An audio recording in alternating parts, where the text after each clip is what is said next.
on as we celebrate and also honor ang mga tatay ng ating mga tahanan. Ang mga tatay po, anong tawag sa mga nanay? Ilaw ng tahanan. Sa mga tatay, hindi na po, nabago na. Ang tawag na po sa kanila ay pagapundi ng ilaw ng tahanan daw po.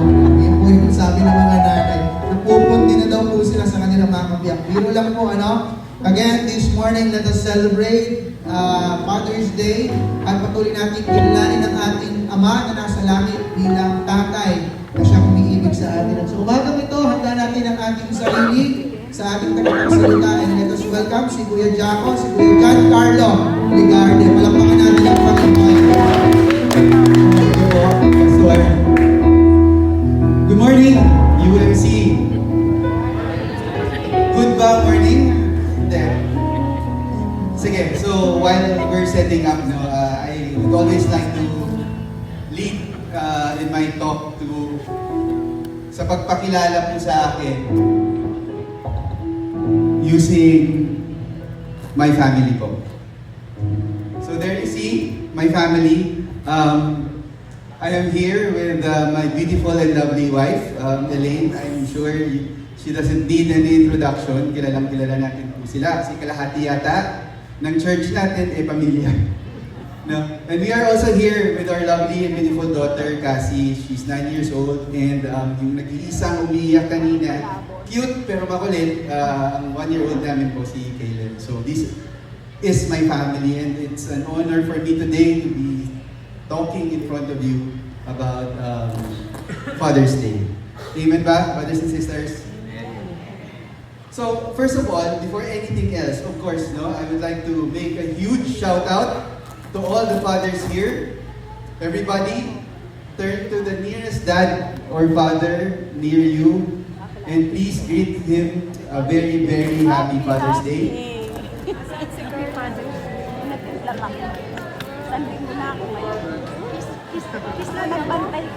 Sino-sino ba dito yung mga ama na pag-isip ko lang sa umaga kanina nag-greet na ng mga anak nila? You know, brothers and sisters, pinag-uusapan lang namin ni Pastor kanina, we should be more honoring to our fathers, to our dads. I did a research in terms of popularity, global research, kung anong on the holidays and the occasions in terms of their popularity. At alam niyo po ba kung pang-ilan ko ang Father's Day? Mother's Day is number 2. One of the most popular occasions. Alam niyo anong pang-ilan yung Father's Day po? Pang-siyam. Mas nauna pa ang Halloween. Kung isipin niyo, masikat pa si Satanas kaysa sa pag-honor sa atin mga ama. And right now, this morning, here today, I am so happy to see not only fathers who are here, but men, who are here in this church today. Because today, we are the men of the hour. Diba? It is our occasion. Let me have a show of hands. Sino yung mga daddy dito? Mga tatay? Tatay, grandfather, lolo.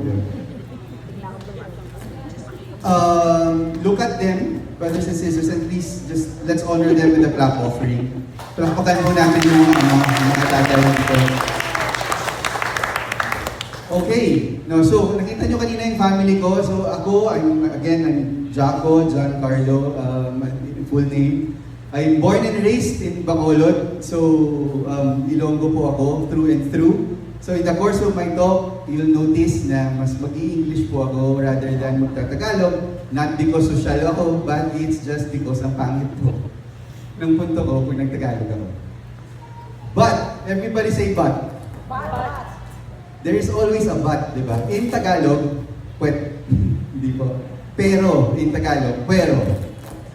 I want to jumpstart this talk, or this message, talking to all of us, not the fathers, not the men, but all of us who have been children. Those who are sons and daughters. So that's basically everyone. Tama ba? And I have to tell you, when we talk about Father's Day, when we talk about fathers, it carries a unique weight.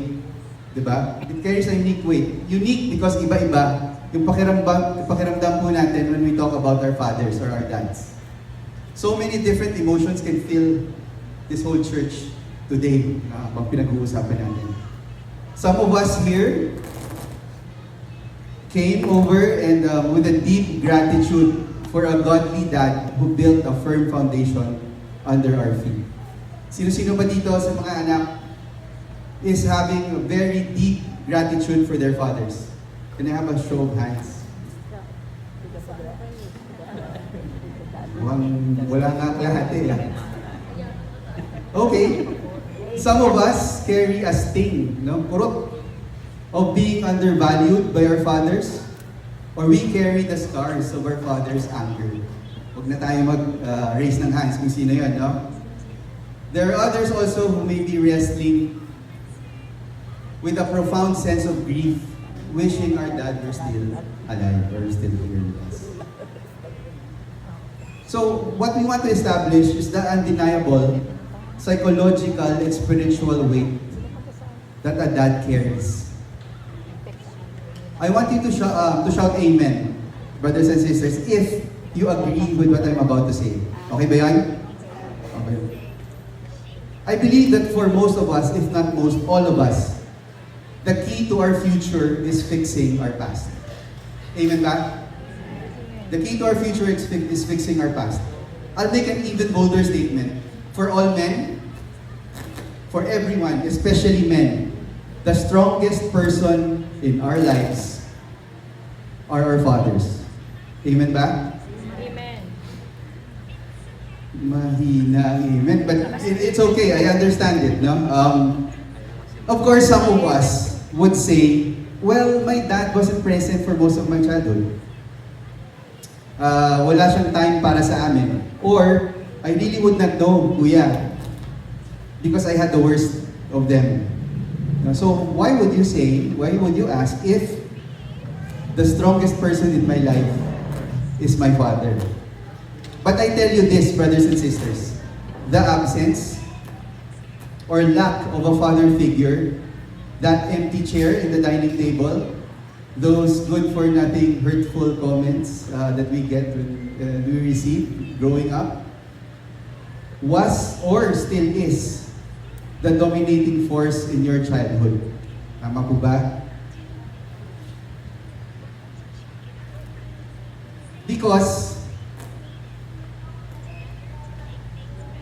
our fathers shape us into who we become. Can you read this with me? Our fathers shape us into who we become. But don't worry, medyo mabigat yung sinasabi natin ngayon, no? But to the fathers, I will prove to you that God has anointed you to who you are now, no? So let me just give you some statistics, brothers and sisters. I'll give you some statistics to support what I'm saying, you know?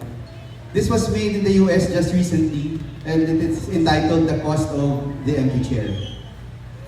63% of youth suicides come from fatherless or abusive homes. 71% of all high school dropouts come from fatherless or abusive homes.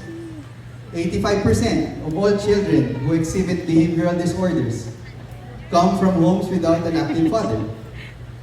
85% of all youths sitting in prison grew up in a fatherless or inactive father home. So ano yung takeaway natin dito? Itong mga numbers that I just said aren't just social data. They prove that a father is spiritually designed to carry immense weight. The father is spiritually designed to carry immense weight. When a father is absent, or when a father is broken, a structural collapse happens in the soul of a child or in the household. Do you agree with me, brothers and sisters? Are you still with me? So, ano yung issue? No? What are we talking about here? What I have been expressing, all the things that we feel, negative man yan, or while we were growing up towards our fathers, these are what we call the father wounds. The father wounds. And these father wounds affects us so much that it distorts and blocks our understanding and knowledge of God's character as a father. It affects us so much, ulitin ko lang, that it distorts and blocks our understanding and knowledge of God's character as a father. So ganun ka-importante po, ganun kabigat po, yung anointing ng mga tatay sa bahay. A pastor that I follow said once, no, a father wound on earth blocks your view of your Father in heaven. So if there are children here who maybe have a hard time looking at God as a father, knowing the real character of God as a father, cannot have that intimate and close relationship with God, look at your relationship with your dad. Because your relationship with your dad, or lack thereof, depends on your view of God depends on your relationship with your dad. So let's look at Jesus. No? Even Jesus needed to be constantly in the securing and affirming presence of the Father.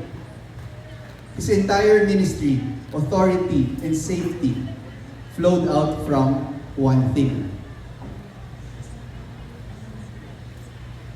It is his identity as a son who knew his father loved him. When we have a father wound, brothers and sisters, we lose that identity. Ulitin ko lang.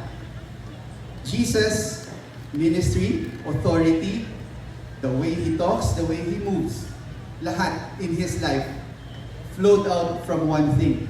His identity as a son who knew his father loved him.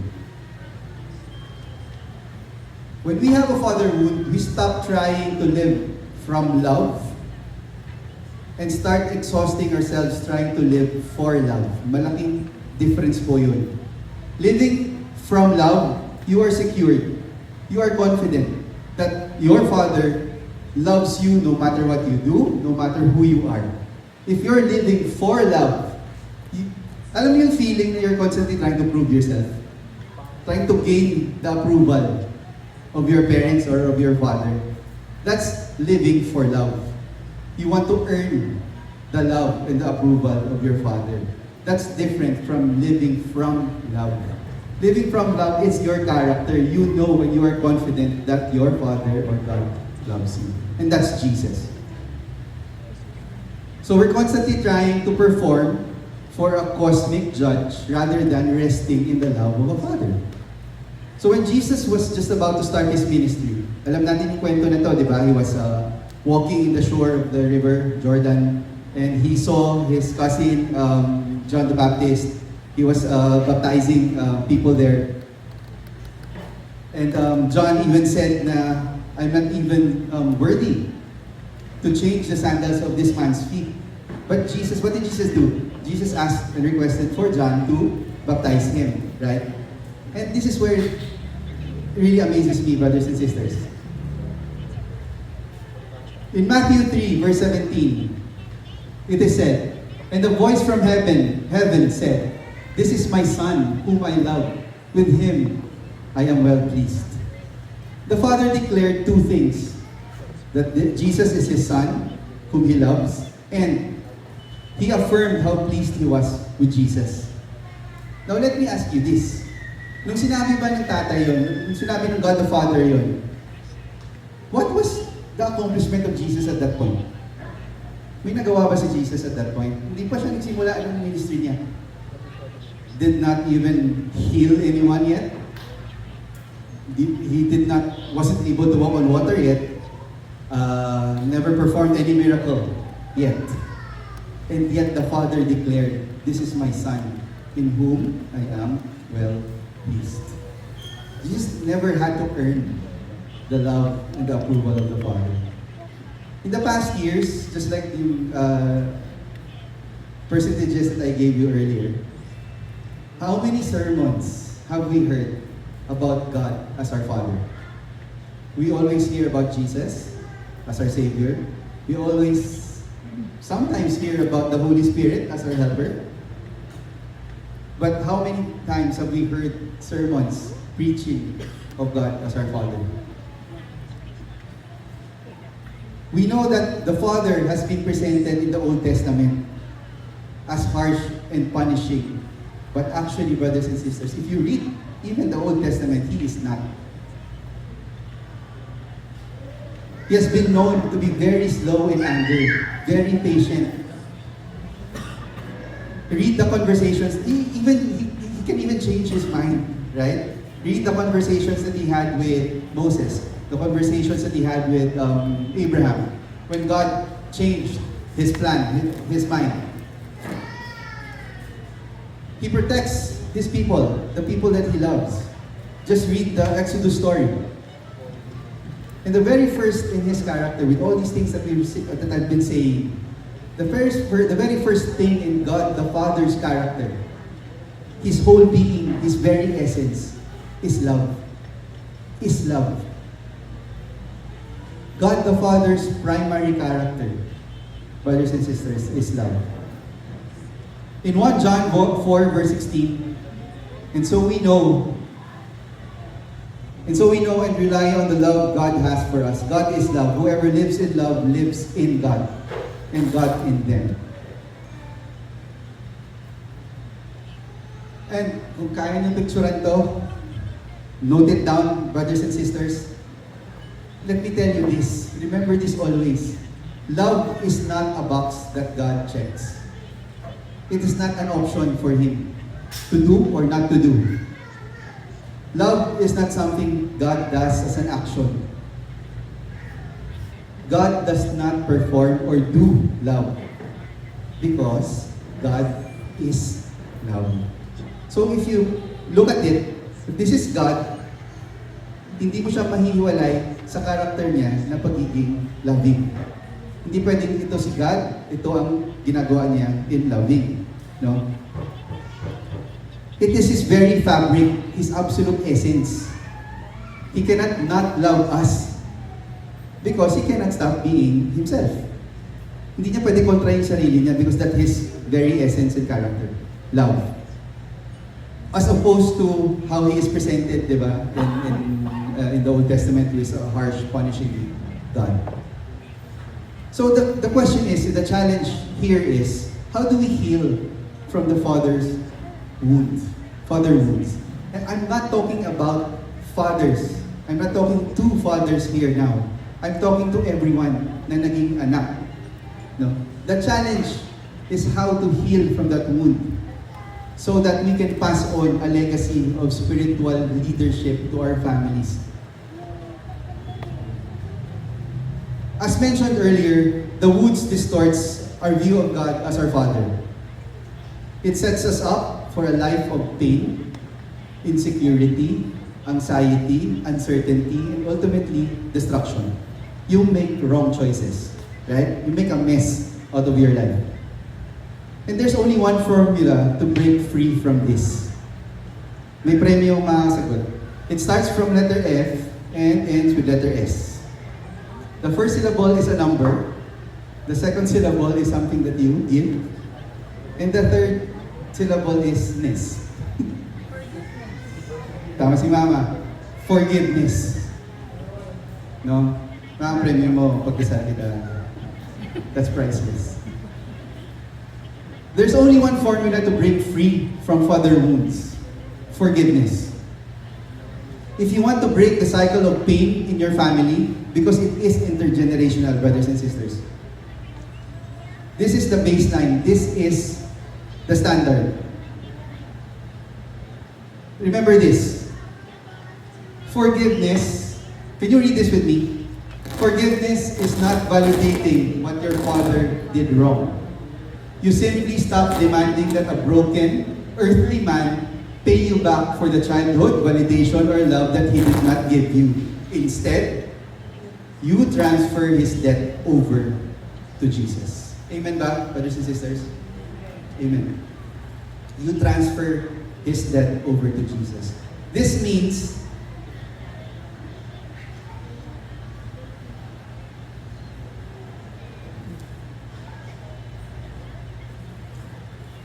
This means that you stop fighting the horizontal battle, person to person, with your imperfect earthly father. And you start making a vertical transaction with a perfect, holy God. Look to God, brothers and sisters. Look to God.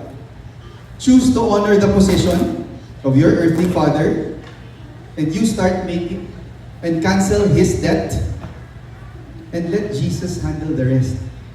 Let go. Let go. It's not about what our fathers did or did not do.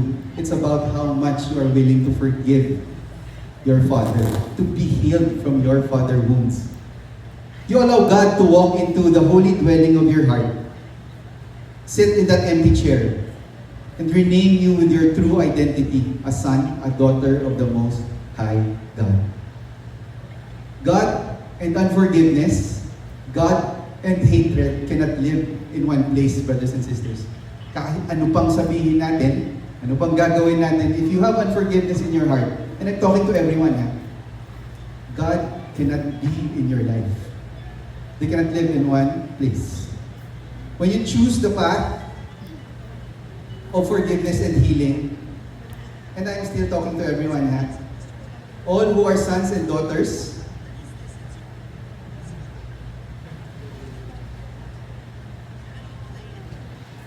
yun. All who are sons and daughters, you are not just changing your own life. You are drawing a generational borderline. You are declaring to the enemy the anger, the absence, and the performance-driven anxiety that hit my forefathers, my grandfather and his grandfather before him, my father, that affected my father so much that he brought it down to us. That broke my father stops with me right now. That is what we are declaring today. More importantly, we are declaring, and listen to this, this does not get a passport into my children's future. You want to stop that line of pain, anxiety, uncertainty, unforgiveness, hatred in your family line? Forgive. Accept God in your life, brothers and sisters. So, now that I have talked about father wounds to everyone, and everyone is affected in this, now I want to talk to the fathers, to us, the fathers naman. The men in this church now. I need us to know how huge the weight of our influence is to our children, and more importantly, what is God's grand design for the family is. So I want you to take this in wisdom. Medyo mabigat kasi yung mga pinag-uusapan natin, brothers and sisters. But I want you to take this in wisdom because again, the anointing that God has given to each of the fathers, even the men in this room, in this church, is so huge that it's going to be intergenerational, whatever you accept from God.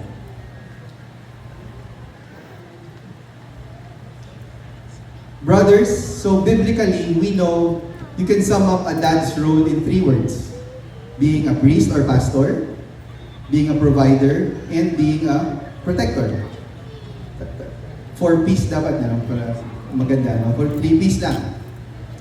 We can nail the provider part, basic sa atin yun, being providers. Alam natin yan. I know of a lot of people who have worked tirelessly day and night in their lives just to provide for their children, for their families. I know Papa is one of them. Working so much, so for many years just to raise his children. That's how much he loves them. We can nail the provider part. We can knock down the physical protection part. Easy yan. It's innate in us. But the challenge today is this. This entire thing lahat na sinasabi natin will fall apart the moment we walk away from God. Being a spiritual architect of our homes. Everything will fall apart the moment we walk away from being the spiritual architect of our homes. God did not just call us to feed our children's bodies. He called us to lead their souls. Amen ba, brothers? I'm talking to the fathers. He called us to lead their souls. That's the challenge of spiritual leadership. It's about legacy. It's about legacy. What we are passing down. You know, I'm in a part of this one session, tinanong namin sila, buong buhay ninyo, if you were given the opportunity and the chance to go back to a certain time and change something, anong time na yun at ano yung babaguhin ninyo? May mga small groups kami. I was expecting sasabihin, hindi na ako magdodroga, pabalik ako, hindi ko na gagawin yung mga sinasabi na ng mga reasons kung bakit nandito ako ngayon. Alam niyo ano sinabi nila, brothers and sisters? I want to go back in time and make sure that I spend more time with my family. Lahat talaga sila. Lahat talaga sila. So of course, kasi lahat yun, almost all of them are fathers. Puro mga tatay. That's what they said. I want to go back in time and spend time with my family, to lead my family. Ephesians 6 verse 4 basically calls men, fathers, to take absolute spiritual ownership of the home. It says, "Fathers, do not provoke your children to anger by the way you treat them." And this is the more important part, no, in the second sentence. "Rather, bring them up with the discipline and instruction that comes from the Lord." Nakikita ko yung mga anak dito, reading the first sentence, medyo, sabi niya, Daddy, oh. But the more important statement is the second sentence ko. "Rather, bring them up with the discipline and instruction that comes from the Lord." As the spiritual leaders of our families and households, the internal devotion to God precedes parental discipleship. What does this mean?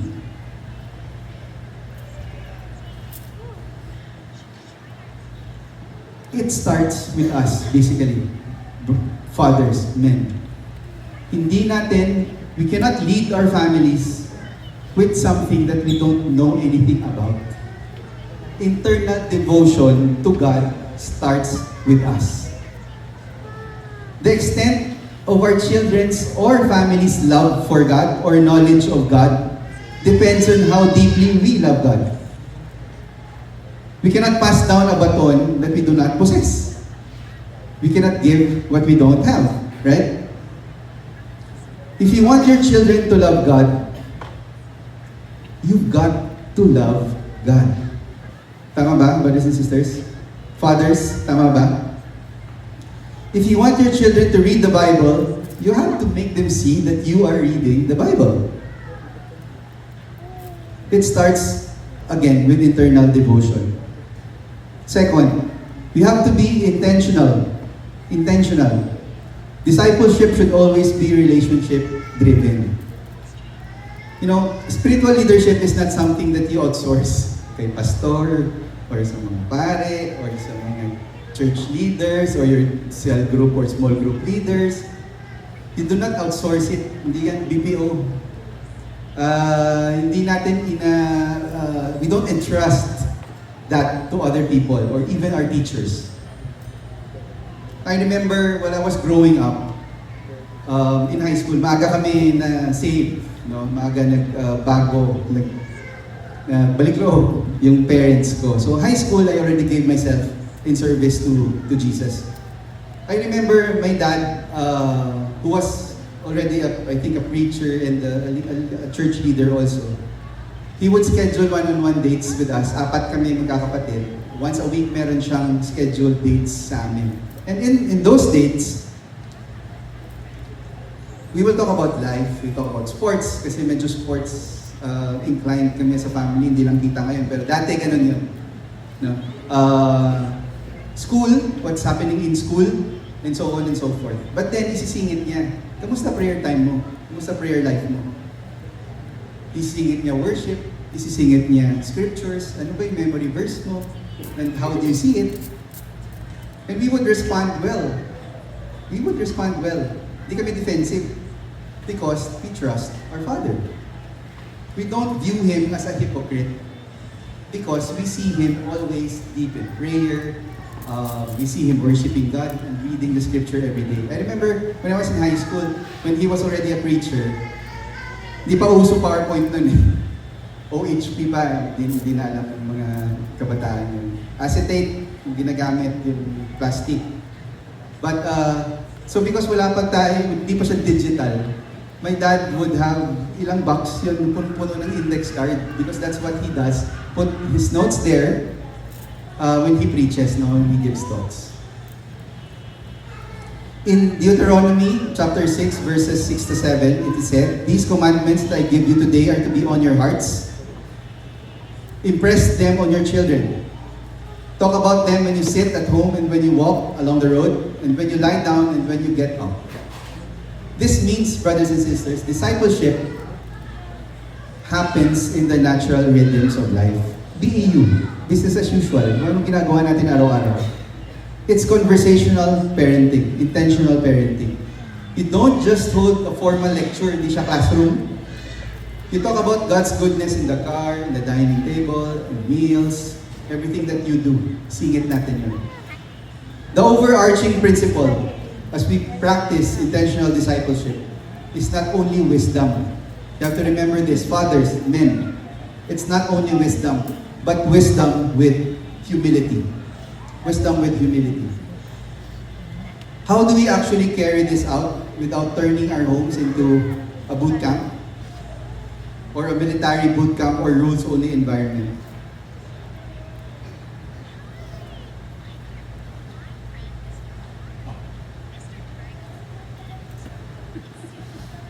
Back one slide.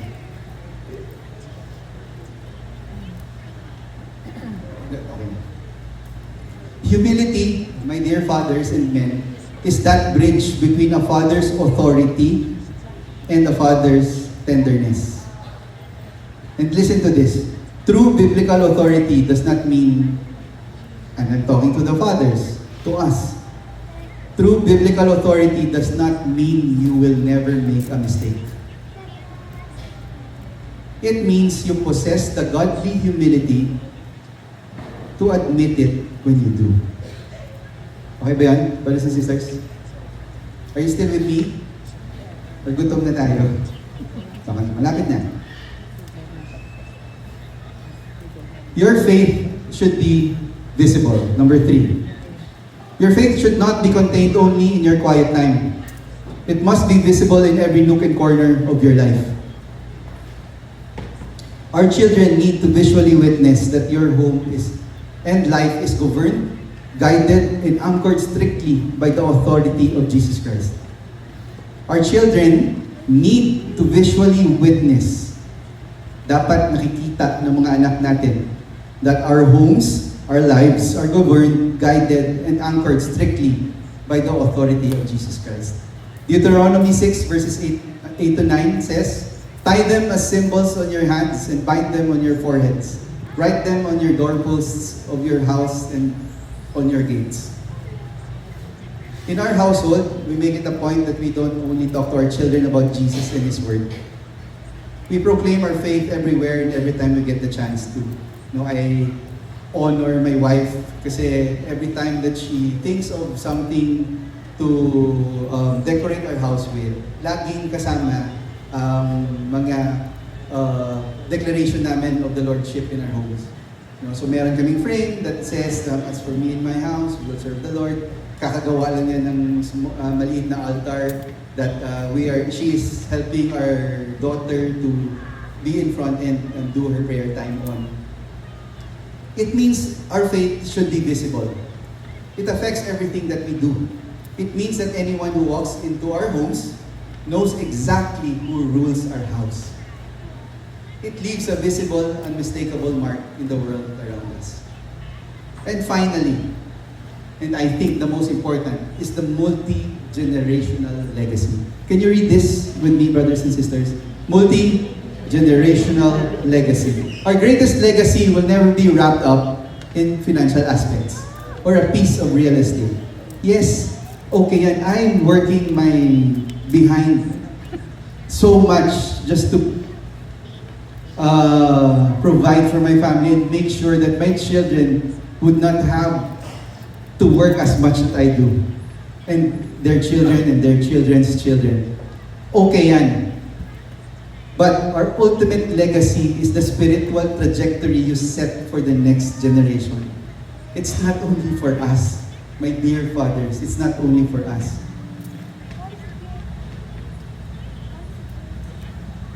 When you choose to love God fiercely today, you are setting up a holy destiny for your children, your grandchildren, and the generations you will never live to see. No? Our legacy, our greatest legacy, will never be wrapped up in anything else but spiritual trajectory of your children you set for the next generation. When you choose to love God fiercely today, you are setting up a holy destiny for your children, your grandchildren, and to the generations to come. In Deuteronomy 6 verse 1 to 2, these are my commands, decrees and laws the Lord your God directed to me to teach you to observe in the land that you are crossing, the Jordan to possess, so that you, your children, and their children after them may fear the Lord your God as long as you live, by keeping all His decrees and commands that I give you, and so that you may enjoy long life. A godly father's influence extends for generations, past his own lifetime.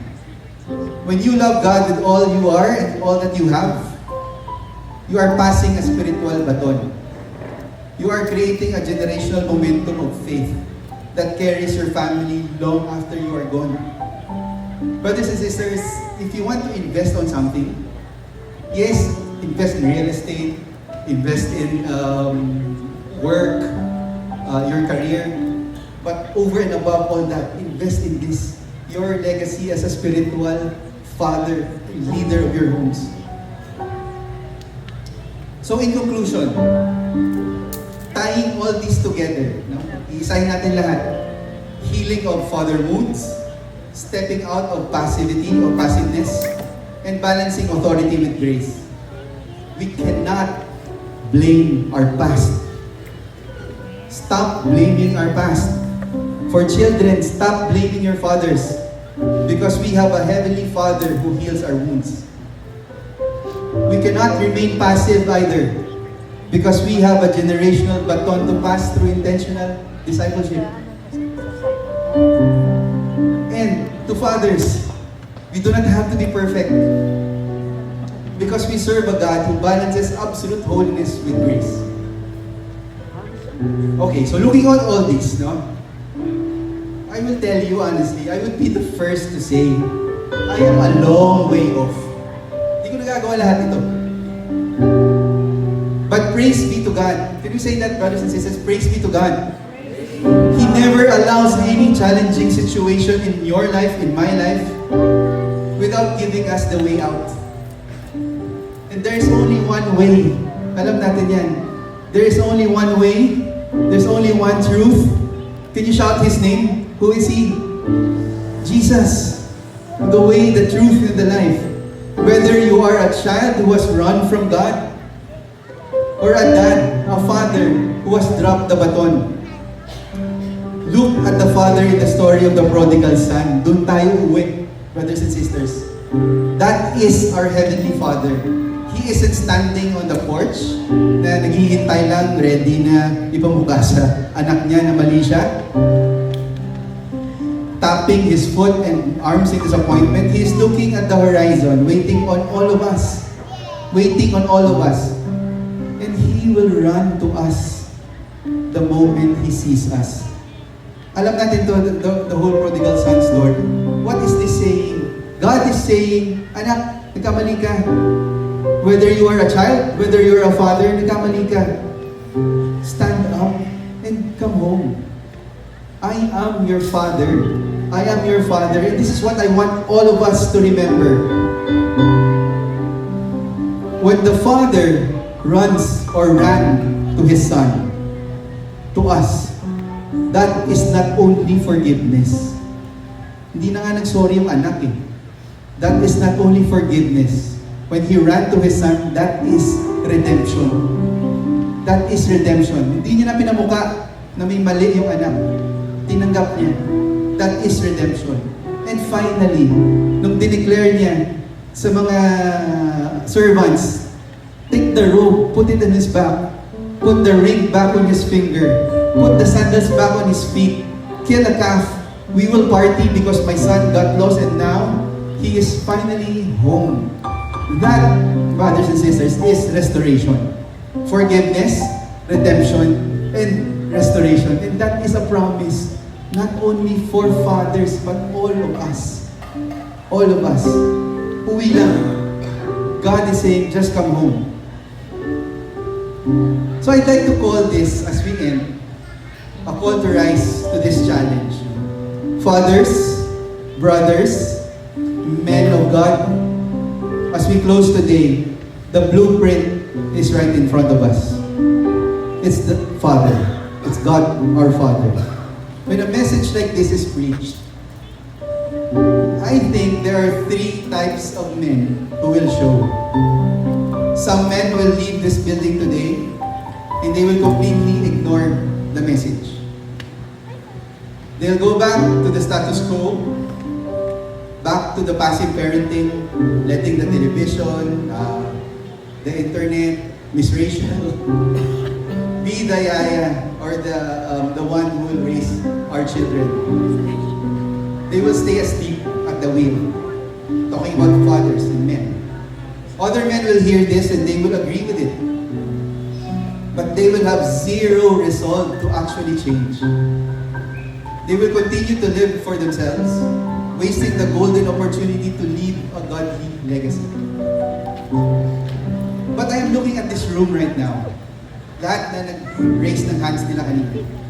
And I refuse to believe that this kind of men is what we have in this United Methodist Church.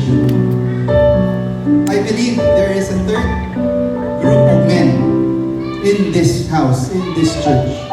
A group of men who are tired of letting the enemy destroy their families. Men who say, regardless of the mistakes I've made in my past, regardless of what my own earthly father did or did not do for me, the buck stops with me. The cycle of pain ends today. So I am not going to ask, hindi ko kayo pipilitin, tumayo. Just because it's Father's Day. No, I am only calling out to the men of resolve in this church. If you think you are ready to take absolute spiritual ownership of your home, talking to the fathers here, if you are ready to be the pastor, the provider, and the protector of your family, what our family desperately needs. If you are ready to sign your name to a holy covenant before God and let Him lead you as you lead your own households, look around you, men of God. You are not alone. As I read these God-given charges, statements that involve our families, especially our children, lalo na yung mga anak natin, if you accept this heavy, holy mantle of your wife, for your wife and for your children, stand up and make your commitment by shouting, I will, at every statement that I'm going to say. Because brothers and sisters, in my home, fathers, men, in my home, I have already made this decision. You don't have to ask, who will guide my family? Because by God's grace, I will. You don't have to ask, who will teach my children to follow Jesus? Because I will. Who is going to accept the responsibility of providing and protecting my family? I will. Who will ask God to break the chains of destructive patterns in my family? I will. Who will pray for and bless my children to boldly pursue whatever God calls them to do? I am their father. I will. I accept this responsibility and it is my privilege to embrace it. because I want the favor of God and His blessing on my home. All of us wants this. So where are you, men of courage? Can I ask the fathers to please stand up? Where are you, men of courage? Or are you fathers who will live in fear? It's time to rise up and answer the call that God has given to us. And to constantly say, in my home, in my household, I will. Because as for me and my house, we have decided to serve the Lord. All glory, honor, and power be to God forever and ever. Everybody shout, Amen. Thank you.